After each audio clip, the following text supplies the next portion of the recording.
Hi everyone, my name is Jaya and I'm a part of the FarmRaise team here today to talk about 3 tips to make your EQIP application more competitive.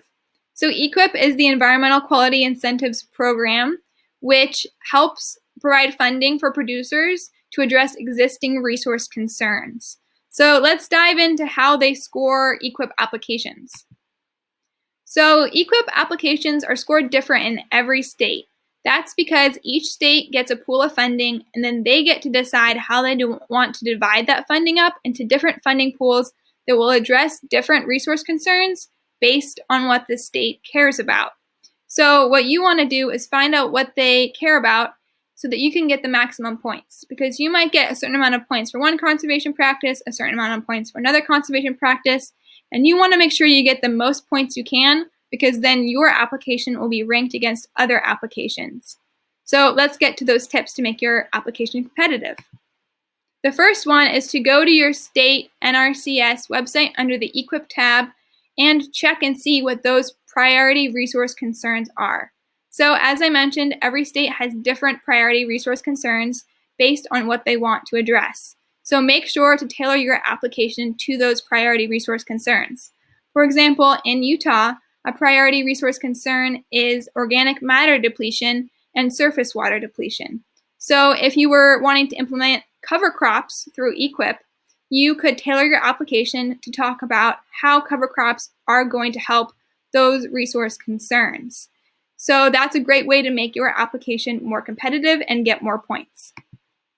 The next tip is to also at your NRCS state website, look for priority areas. So this is a great way to make your application more competitive, because a lot of states will have specific areas where specific conservation practices can be implemented to help specific resource concerns, and you can get more points that way. For example, in Iowa, in southeast Iowa, there's an area, and if you live in that area and are implementing conservation practices that will help with amphibian conservation, you will get more points. So make sure to check out your NRCS website for your state and see if you're in any priority areas, because that can make your application more competitive. Lastly, our last tip is to include a map of your farm. So we've talked to a lot of NRCS agents, and this is a great way to make your application more competitive. You include a map of your farm, and then you draw on the conservation practices you're going to implement. For example, if you wanted to implement cross-fencing, you would draw it on the map where you were going to implement it. If you wanted to put in water pipelines, you would draw that onto the map. If you are going to do a specific conservation practice in a certain area, you want to circle that area and label it. This shows that you've really thought your application through and you know exactly where you're going to put everything and how you're going to use the funds you get from EQIP. Thanks so much for watching this video about 3 tips to make your EQIP application more competitive.